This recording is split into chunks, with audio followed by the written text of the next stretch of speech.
और समाजवादी पार्टी हम लोगों ने बुलडोजर है।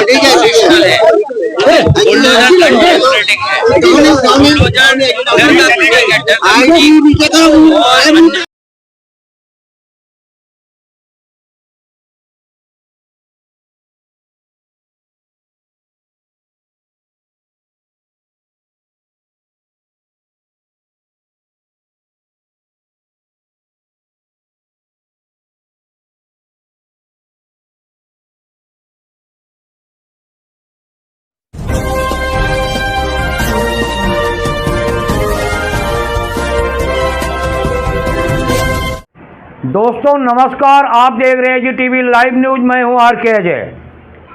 आपने लगातार कल से अब तक बुलडोजर पे प्रहार, सुप्रीम कोर्ट का वार की खबरें तो लगातार आप देख ही रहे होंगे। किस तरह से सुप्रीम कोर्ट ने सुप्रीम फैसला दिया जो लगभग 2 सालों से चल रहा था।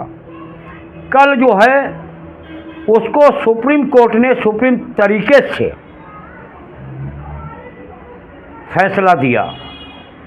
और दोस्तों वाकई में फैसला, जिसको फैसला कहते हैं, वैसा ही देखने को और सुनने को मिला। जिस तरह से मनमानी ढंग से अफसरों की मनमानी कहे या मुख्यमंत्रियों की, जो मन में आता था तुरंत आदेश देके किसी का घर गिराने में टाइम नहीं लगाते थे। यूं कहो बुलडोजर का राज आ गया था। खासकर 3 स्टेटों में, उत्तर प्रदेश, राजस्थान, मध्य प्रदेश, छत्तीसगढ़ भी ले लो, 4 स्टेटों में बुलडोजर का आतंक लगातार देखने को मिलता था।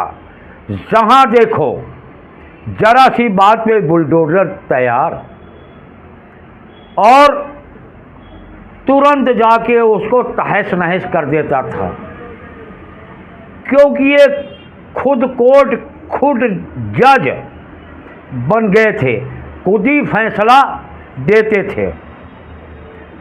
कोर्ट का तो कोई महत्व ही नहीं रह गया था। कोर्ट में फैसले कब क्या आना है, किसके पक्ष में आना है, इनको उससे कोई लेना देना नहीं था।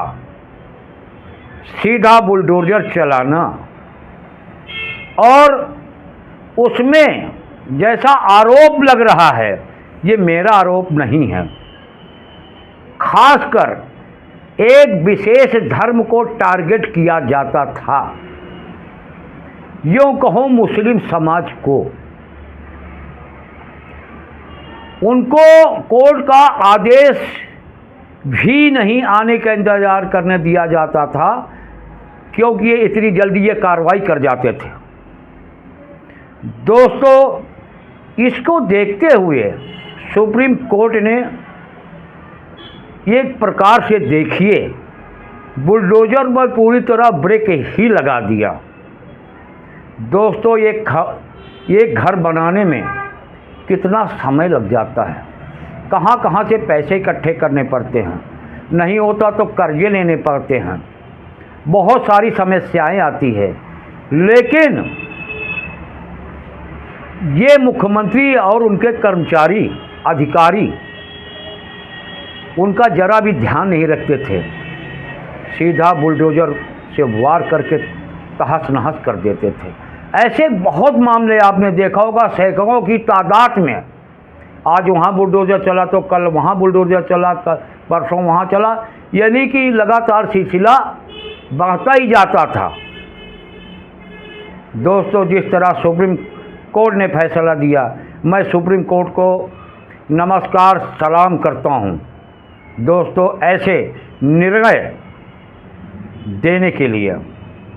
और वहीं आइए बात कर लेते हैं चाटुकार मीडिया के भी, जो आज सुप्रीम कोर्ट के फैसले की तारीफ कर रही है, लेकिन वही मीडिया है, आप मत भूल जाइए, जो मीडिया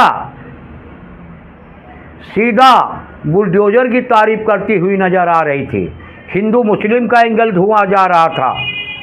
आप भूल गए उस बात को, उसे भी याद आपको रखना चाहिए, क्योंकि दलित हो तो उसका घर तोड़ दिया जाए क्योंकि उसकी कहीं पहचान नहीं है, गरीब हो किसी भी वर्ग का हो उसका घर तहस नहस कर दिया जाए क्योंकि उसको कोई परिचय नहीं है, और वही कोई बड़ा आदमी हो, उद्योगपति हो, तो जो है उसके लिए कोर्ट कचहरी फैसला भी आ जाता था समय से, लेकिन गरीब को न्याय मिलने में कई साल लग जाते हैं।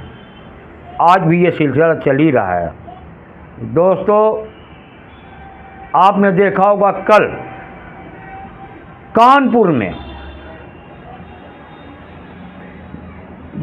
नसीम सोलंकी के समर्थन में समाजवादी पार्टी की एक जबरदस्त रैली हुई, जिसमें समाजवादी पार्टी के राष्ट्रीय अध्यक्ष अखिलेश यादव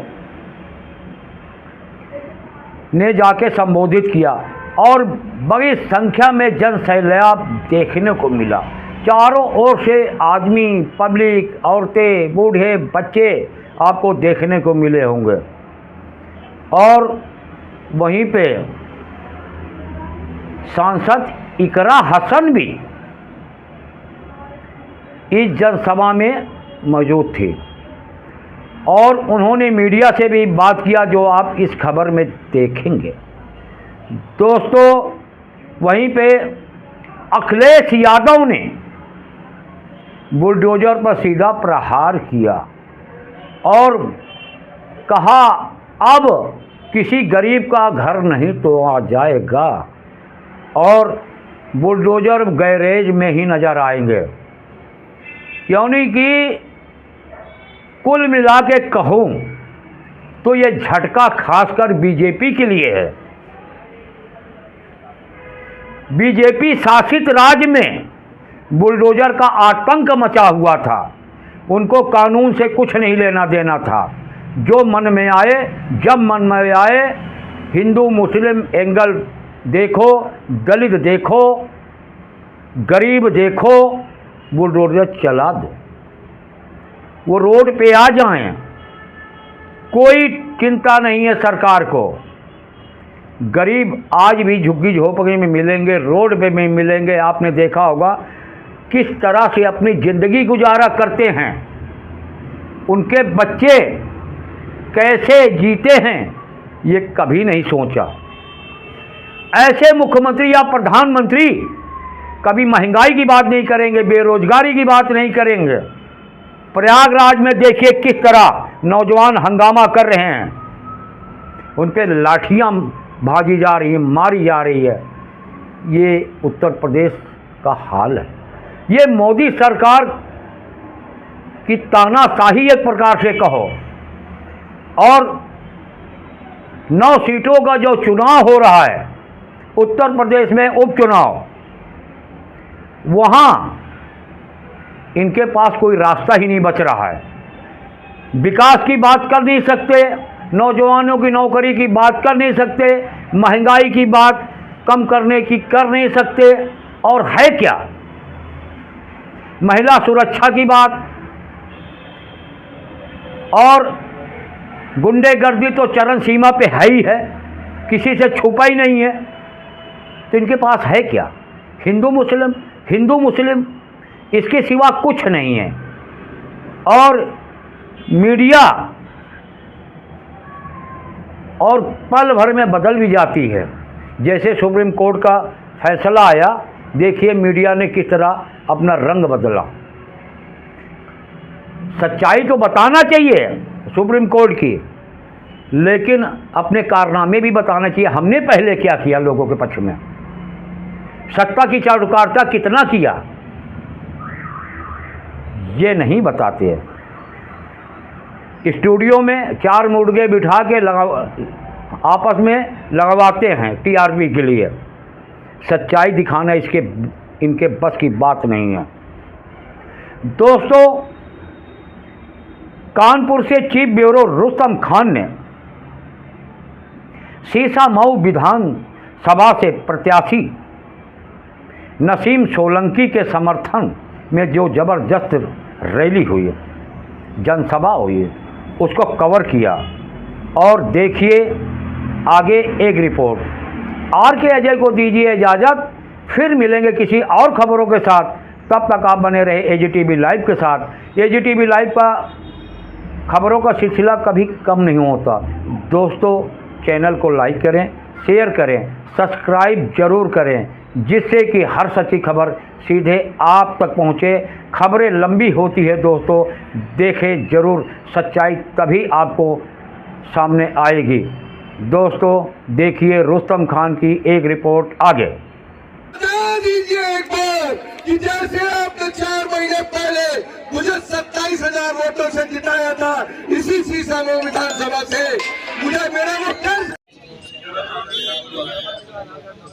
कहाँ नाम होगा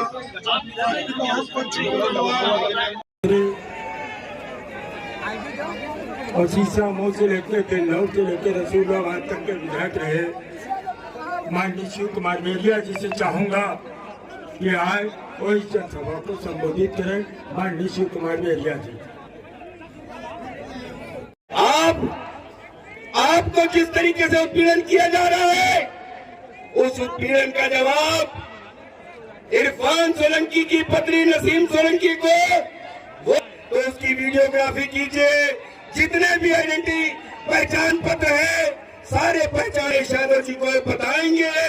सरकार 27 में बनने जा रही है, इसका एहसास सबको हो गया है।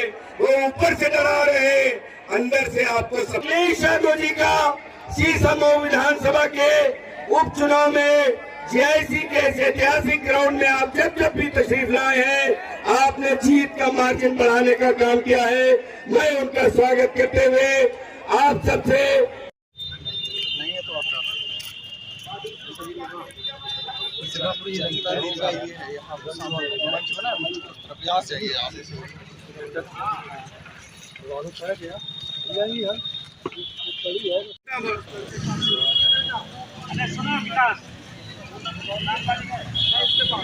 ये कहा कि ऐसे दोषी अधिकारियों के खिलाफ भी कार्रवाई हो और सरकार पे जुर्माना हुआ है। सरकार पर जुर्माना हुआ इसलिए हुआ क्योंकि वो अनकॉन्स्टिट्यूशनल लोग हैं और इस फैसले के बाद बुलडोजर रुकना चाहिए, अनकॉन्स्टिट्यूशनल काम नहीं होना चाहिए। सीएम योगी आदित्यनाथ कहा कि समाजवादी जो है दुर्दांतों की पार्टी है और अखिलेश यादव उसके जो है और ट्रेनर क्या कहेंगे? समाजवादी पार्टी पिछड़े दलित अल्पसंख्यक आदिवासी आदि आबादी का नेतृत्व करने वाला पीडीए नारा है। गरीब जो गरीब हैं उनकी आवाज है, जिनके साथ अन्याय हुआ है उनके साथ खड़ा पीडीए परिवार है। हमारे मुख्यमंत्री को कुछ समझ में कम आता है। अभी तक तो सरकार डरी हुई थी, अब लग रहा है सरकार हिली हुई है। जिंदाबाद जिंदाबाद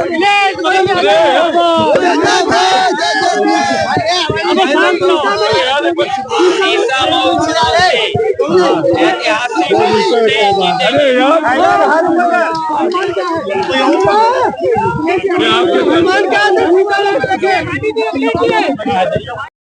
और समाजवादी पार्टी हम लोगों ने बुलडोजर अनकॉन्स्टिट्यूशनल है, बुलडोजर अनडेमोक्रेटिक है, बुलडोजर डर का पीड़ित है,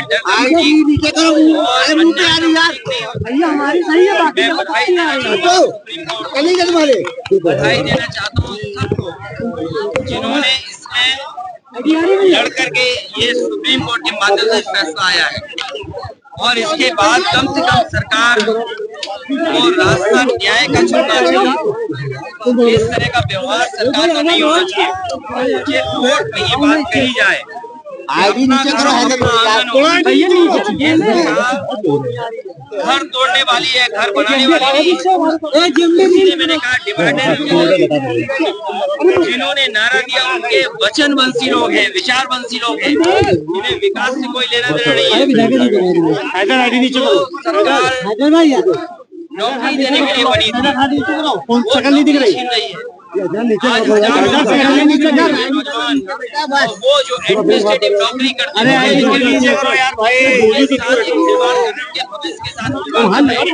इलाहाबाद और बिहार राज्य में नौकरी आए बड़े लिखे उन पर लाठी चलवा रहे हैं, वो पेज छोड़ करके अपनी पढ़ाई की आंदोलन कर रहे हैं। चिंता नहीं है कि खिलवाड़ करी, उनकी मांगे जायज है। जो अभ्यर्थी APCS के आंदोलन कर रहे हैं, आयोग को और सरकार को माननी चाहिए। ये आयोग जो है आयोग बन करके खड़ा हो गया है। अबे हिलाओ नहीं।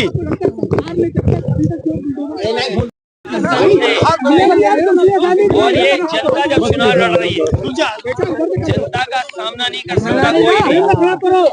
और सरकार प्रशासन ये जानता है कि जब जनता खड़ी है तो प्रशासन और जनता चुनाव लड़ रही है, प्रशासन लाख पाबंदियां लगाएगी, उसके बाद भी जनता इनके खिलाफ मतदान करेगी। आज जितनी भी पुलिस फोर्स लगी है ये सब सुरक्षा कर रही है और आपके सहयोग के लिए खड़ी है, और ऐसे ही सहयोग मिलेगा इनका।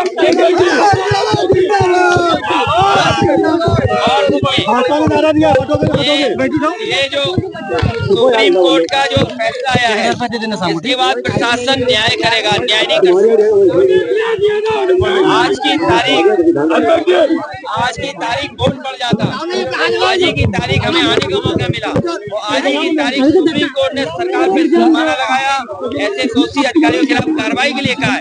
हमें उम्मीद है इसके बाद अधिकारी न्याय करेंगे और जनता के खिलाफ नहीं जाएंगे।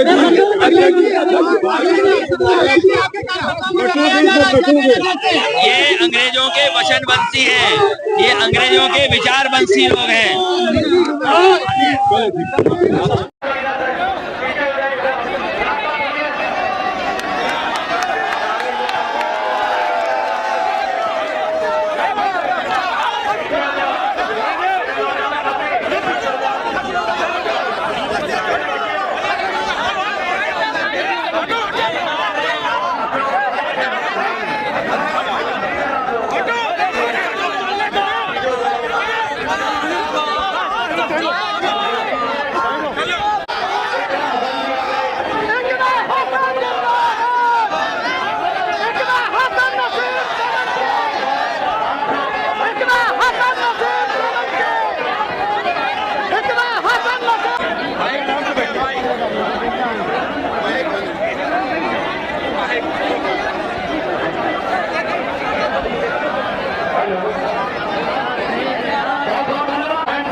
एक तरफा हम जीत रहे हैं, लेकिन क्योंकि मैं बहुत भावुक थी जब मुझे एहसास हुआ कि बिल्कुल ऐसा ही चुनाव हमने 2022 में कैराना में लड़ा था जैसा यहाँ लड़ा जा रहा है।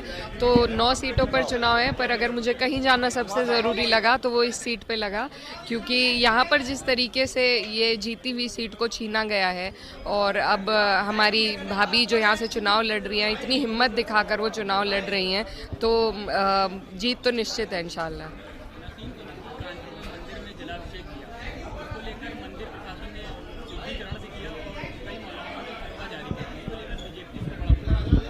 देखिए, बीजेपी तो बेकार की चीज़ों को मुद्दा बनाती है। इन्होंने एक भाईचारे की मिसाल कायम करी है और अगर हम एक दूसरे का सम्मान नहीं करेंगे, ये जो नफ़रत है, ये जो फैलाई जा रही है, तो वो कम नहीं होगी। तो भाभी ने जो है एक जनप्रतिनिधि होने के नाते उन्होंने जो उनका फ़र्ज़ था वो किया, सम्मान किया, किसी का अपमान नहीं किया। अगर अपमान किया जाता किसी का तो बात थी, लेकिन क्योंकि सम्मान ही किया है तो मुझे नहीं लगता कोई बात है इसमें। नसीम सोलंकी के लिए फतवा जारी होता, आपने सदन में एक बढ़िया मुद्दा उठाया कि वैष्णो देवी के लिए ट्रेन चालू करेगी। बिल्कुल, हमें इन्हीं चीज़ों की ज़रूरत है। देखिए, जब पीड़ा हमारे हिंदू भाई को हो तो मुसलमान आवाज़ उठाए, मुसलमान को कहीं दिक्कत हो तो हिंदू भाई सबसे पहले आए। यही हमारे मुल्क की खूबसूरती है जो इस भाजपा सरकार ने ख़त्म करी है, इसी को हमें वापस लेकर आना है। जो पोस्टर वार लगातार चल रहा है, इस पे क्या कहेंगे? देखिए, ये विभाजन करने की राजनीति भाजपा करती है क्योंकि इन्हें काम करना नहीं है। ये इनके पास एक फॉर्मूला है कि ये आएंगे, बंटवारे की बात करेंगे और फिर वोट ले जाएंगे धर्म और जाति के आधार पर। लेकिन हमें नहीं लगता कि इस बार हमारे जो लोग हैं, जिस तरीके से उन्होंने लोकसभा में बेहतरीन साथ हमारी पार्टी का दिया, उसी तरीके से उपचुनाव की 9 की 9 सीटें समाजवादी जीतने जा रही है।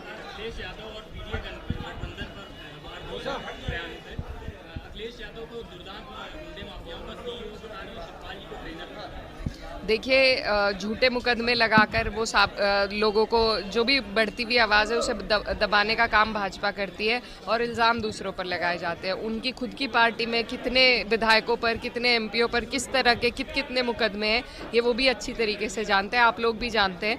तो ये बेबुनियाद बातें हैं और हमारे सभी लोग इंसाफ की लड़ाई लड़ते हुए ही, चाहे आज़म खान साहब हो, चाहे इरफान भाई हो, मेरे भाई हो, ये लोग सब अपनी जनता की हक की लड़ाई में ही अंदर भेजे गए हैं।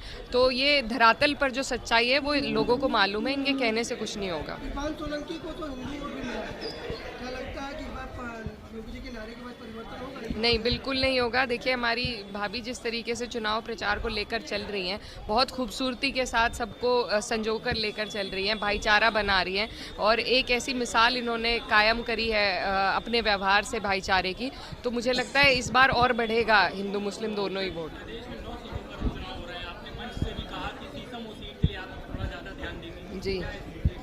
जी, क्योंकि मैं बिल्कुल इनकी जो पीड़ा है, इनका दुख है, इनका दर्द है, इनकी चिंता है, उसे बिल्कुल बखूबी समझती हूँ क्योंकि मैं इनकी जगह पर रह चुकी हूँ। 2022 में जब मेरे भाई पर मुकदमा था, जेल से वो चुनाव जीते थे, तो इन्हीं हालातों में हमने चुनाव लड़ा था। इसलिए मैं नहीं समझती मुझसे बेहतर इनके हालात कोई समझ सकता है।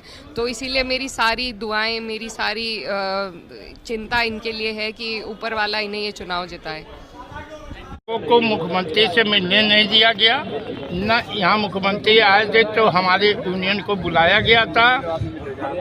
यहाँ विपक्ष के लोगों ने हमारे यूनियन को बुलाया है, माननीय अमिताभ वाजपेयी जी ने आमंत्रित किया है।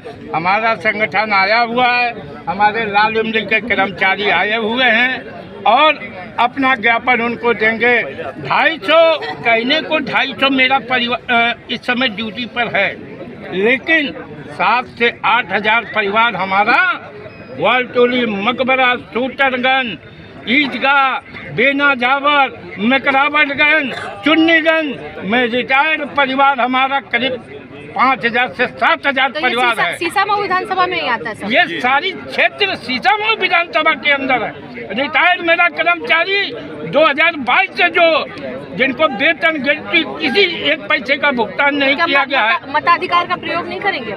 सब लोग मताधिकार का प्रयोग करेंगे, सब लोग करेंगे और यहाँ आने से आपको जाहिर हो गया कि हम किसको वोट करेंगे।